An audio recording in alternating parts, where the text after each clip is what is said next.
Hello students, welcome to the histone institute. तो इस video के अंदर हम पढ़ने जा रहे हैं टेक्सोनॉमी के बारे में, टेक्सोनॉमी एंड सिस्टमैटिक्स के बारे में और उसके रिलेटेड कुछ कॉम्पिटिटिव क्वेश्चंस के बारे में। तो स्वागत है आपका हमारा यूट्यूब चैनल के ऊपर। तो चलिए शुरू करते हैं लिविंग वर्ड्स की जो नेक्स्ट वीडियो है, 5th वीडियो। ठीक है, देखिए टेक्सोनॉमी क्या है भाई। टेक्सोनॉमी जो है, देखिए हमारी जो अर्थ है, अर्थ के ऊपर क्या है, मिलियंस ऑफ स्पीसीज एग्जिस्ट करती हैं, राइट।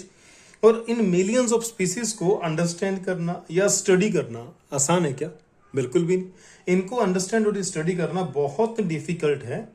इसीलिए हमें जरूरत पड़ती है कि भाई इनको क्लासिफाई किया जाए। तो हम इनको क्लासिफाई करते हैं कन्वीनियंट कैटेगरीज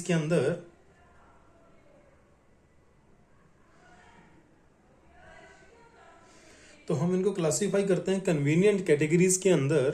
और किस बेसिस पे? इजिली ऑब्जर्वेबल कैरेक्टर्स के, जो कैरेक्टर हम इजिली ऑब्जर्व कर सकते हैं ऑर्गेनिजम्स के अंदर, जैसे मोस्टली उसके मॉर्फोलॉजिकल कैरेक्टर्स को। ठीक है, तो ऐसे कैरेक्टर्स के बेसिस पे उनको हम क्लासीफाई करते हैं कन्वीनियंट कैटेगरीज के अंदर।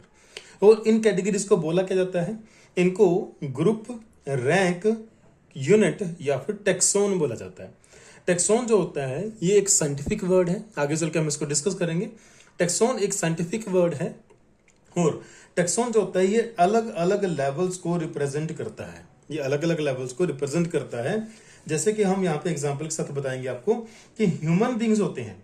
अगर हम ह्यूमन बींग के किंगडम की बात करें तो किंगडम कौन सा है हमारा? एनिमेलिया। क्लास कौन सी है हमारी? मैमेलिया। ऑर्डर कौन सा है हमारा? प्राइमेटा। ऐसे फाइलम कौन सा है हमारा फाइलम है कॉर्डेट्स, राइट। तो ये जो ऑर्डर है, क्लास है, किंगडम है, ये सभी क्या है? ये भी टेक्सोन है, ये भी टेक्सोन है, ये भी टेक्सोन है। तो हम इन तीनों को क्या बोलेंगे?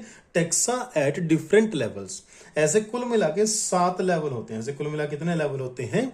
7 लेवल होते हैं, किंगडम से लेके स्पीसीज तक, राइट।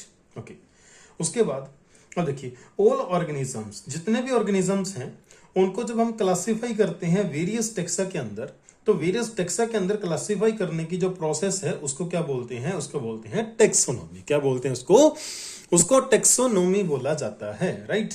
तो प्रोसेस ऑफ क्लासिफिकेशन को क्या बोलते हैं? Taxonomy, right. अब टेक्सोनॉमी की बात करें तो टेक्सोनॉमी 2 प्रकार की होती है। कौन कौन सी होती है? एक होती है कन्वेंशनल टेक्सोनॉमी और दूसरी होती है मॉडर्न टेक्सोनॉमी।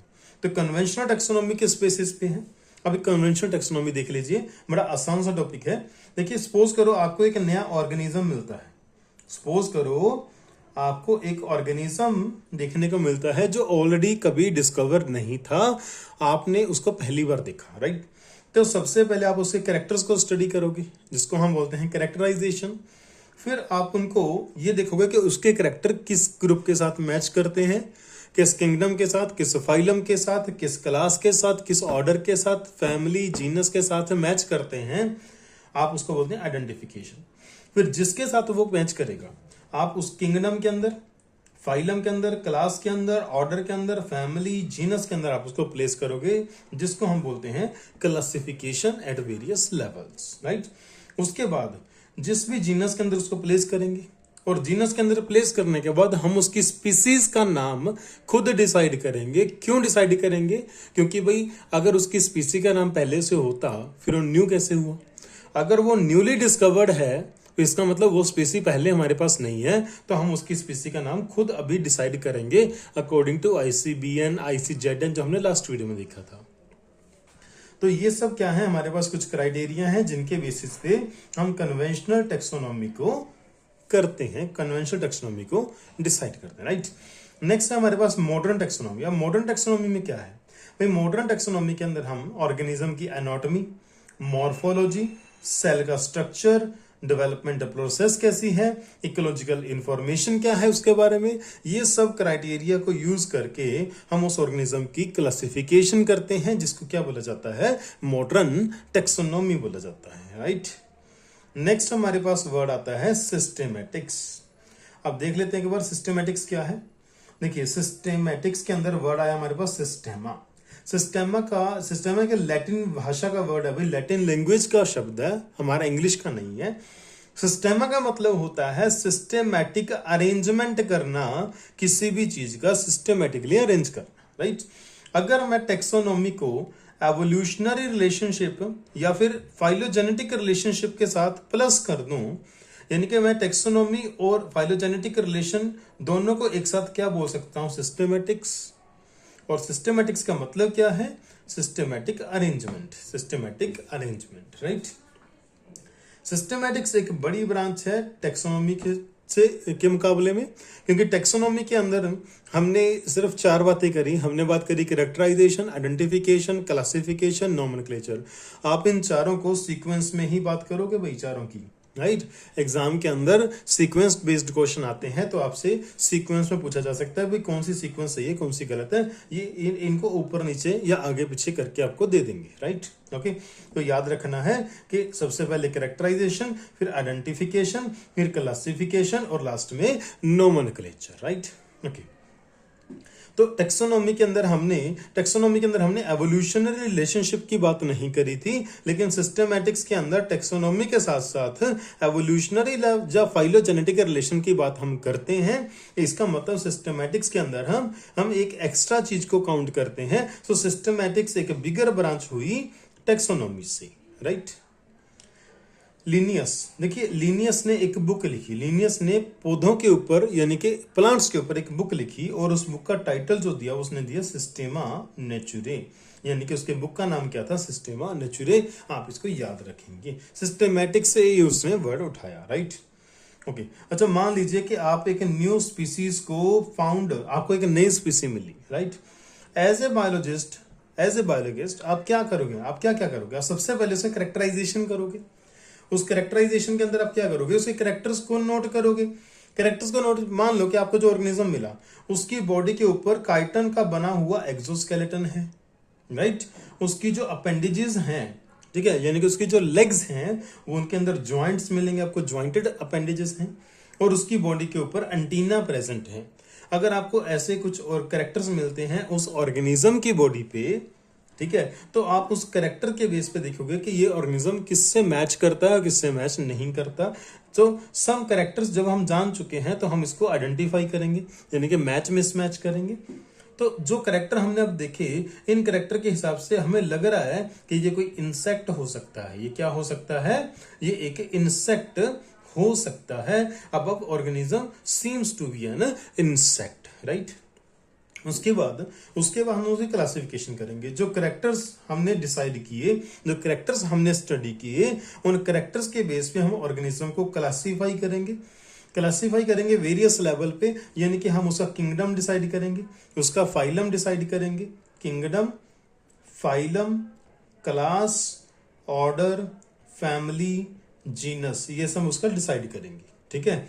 और स्पीसी जो है वो स्पीसी का नाम हमें खुद रखना पड़ेगा। जैसे मैंने पहले बताया कि वो स्पीसी तो पहले डिस्कवर नहीं है, तो वो स्पीसी एक न्यू स्पीसी है जिसका नाम हमें खुद रखना पड़ेगा अकॉर्डिंग टू ICBN और ICZN, राइट। ओके, तो अब सोचने वाली बात है कि क्लासिफिकेशन के अंदर हमने कोई एक सिंगल स्टेप तो नहीं किया, हमने कुल मिला के 1 2 3 4 5 6 7, तो हमने यहाँ पे मल्टी स्टेप प्रोसेस को फॉलो किया। किसको फॉलो किया, मल्टी स्टेप प्रोसेस को। तो क्लासिफिकेशन मल्टी स्टेप प्रोसेस है, राइट, जिसके अंदर एक जो स्टेप है उसको हम group, category, rank, taxa, unit कुछ भी बोल सकते हैं। सो ये जो टेक्सा होता है इसको आप क्या बोलेंगे, unit of classification, unit of classification. Nomenclature, देखिए जीनस का नेम ऑलरेडी हमारे पास होता है, स्पीसी का नेम हमें रखना पड़ेगा क्योंकि ये स्पीसी ऑलरेडी हमारे पास नहीं थी और हमें ये स्पीसी अभी इसका नाम डिसाइड करेंगे, राइट। कुछ क्वेश्चंस हैं इस टॉपिक के related. Identification of an organism mean, organism के आइडेंटिफिकेशन का मतलब क्या है। आइडेंटिफिकेशन के अंदर भाई डिस्क्रिप्शन भी आएगा, क्लासिफिकेशन भी आएगा, नोमेनक्लेचर भी आएगा। अब देखिए आपने कोई ऑर्गेनिज्म का नाम रख दिया, ओके, और कोई पर्सन उस ऑर्गेनिज्म के कैरेक्टर्स को स्टडी कर रहा है, डिस्क्रिप्शन कर रहा है, राइट। तो उसके कैरेक्टर को पढ़ने के बाद वो उसी नाम पे पहुंचना चाहिए ना। नाम रखो इस हिसाब से कि उसके डिस्क्रिप्शन से जो इंसान है वो उसी नाम पे पहुंचे, किसी गलत स्पीसी या गलत जीनस पे ना पहुंचे, राइट। और क्लासिफाई जब आप करोगे तो क्लासिफिकेशन के अंदर भी इंसान उसी नाम पे पहुंचे या नाम से वो उसी क्लास में पहुंचना चाहिए, राइट। तो आइडेंटिफिकेशन के अंदर ये तीनों ही इंक्लूड हो जाएंगे, तो हमारा आंसर आएगा all of these. The process by which organisms are grouped into convenient categories based on some easily observable character. कुछ इजिली ऑब्जर्वेबल कैरेक्टर्स के बेस पे जब आप ऑर्गेनिज्म को कन्वीनियंट कैटेगरीज के अंदर क्लासिफाई करते हो, प्लेस करते हो, ठीक है, तो उसको हम क्या बोलते हैं? उसको हम बोलते हैं टेक्सोनॉमी, राइट।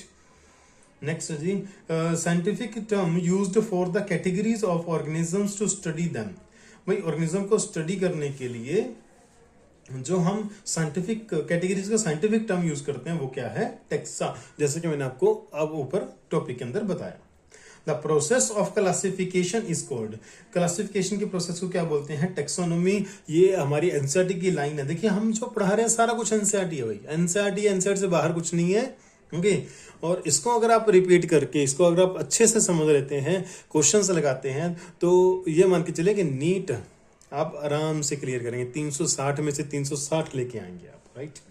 नेक्स्ट क्वेश्चन हमारे पास, the modern taxonomic studies are based on cell structure, external यानी कि मॉर्फोलॉजिकल स्ट्रक्चर, इंटरनल यानी कि एनाटॉमिकल स्ट्रक्चर, डेवलपमेंटल प्रोसेस, और यहाँ पे आएगा हमारा ऑल ऑफ दीज। जो मॉडर्न टेक्सोनॉमी है वो इन सब के आधार पे है, इन सब के बेसिस पे बनाया गया है। एक जो कैरेक्टर इसके अंदर ऐड नहीं किया वो है इकोलॉजिकल इंफॉर्मेशन।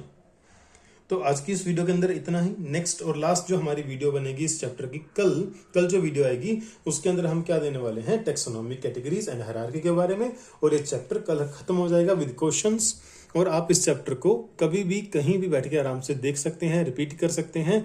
एनसीईआरटी को पढ़ते रहिए। इन वीडियोस को जितना हो सके अपने दोस्तों के साथ शेयर करें ताकि हम आपको अच्छा कंटेंट दे सकें। Okay, good luck for NEET 2026। Continue करते रहिए, पढ़ते रहिए। Thank you, have a nice day.